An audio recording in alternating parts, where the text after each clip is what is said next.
Good morning, Life Point Church. Welcome back to day 5. I hope you're happy. It's Friday, and we're going to have a good weekend. We're going to have a great Sunday service. I'm looking forward to spending my time with you. Even though I can't recognize you because you got masks on, I think we're going to have a good time. It's going to be good.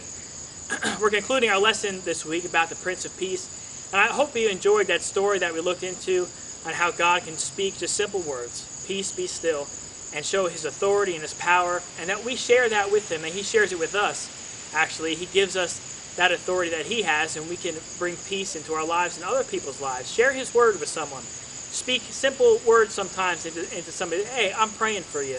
And just let them know that you're just going to pray for their peace. And we don't have all the answers, but we at least know that Jesus does, and we can pray that into their lives. So this week we looked on that story, and I hope it helped you out. And we're going to conclude today about talking about David. And as you know, David was not a man of peace. In fact, it says that David was a man of war, and we know that he won many battles. He wanted to build up his nation for God, and he was dedicated to God, so much so that he wanted to build a temple for the Lord. And God reminded him and said, listen, you're a man of war, you shed blood, and that's not who I want to have build my temple. And fortunately for David, he named his son Solomon, right? And Solomon actually means peaceful.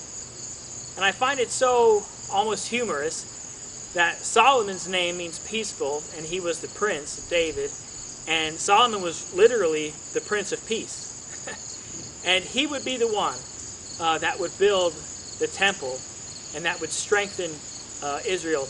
And on that dedication of the temple, they made such an extravagant sacrifice to the Lord. So much that they gave all their dedication, that they were all into this. And it says that the fire of God consumed that sacrifice. I want us to think about that for just a second. That when we have dedication in a place of worship, that it brings the power of the Prince of Peace around us. If we could come together, if we could worship together, if we can dedicate ourselves to one cause, we might not think that we're doing so much for this world, but we're doing so much for the world that God gave us. He put us in a place sometimes that maybe we just affect a couple people.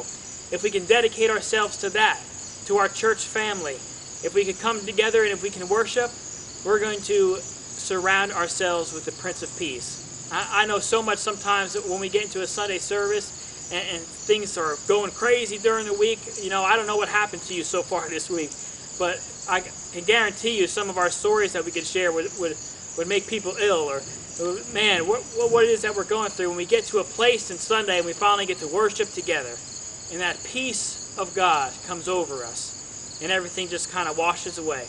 I'm so thankful for that. I look forward to that this weekend with you, to remind ourselves that we serve the Prince of Peace. Thank you so much for joining me this week.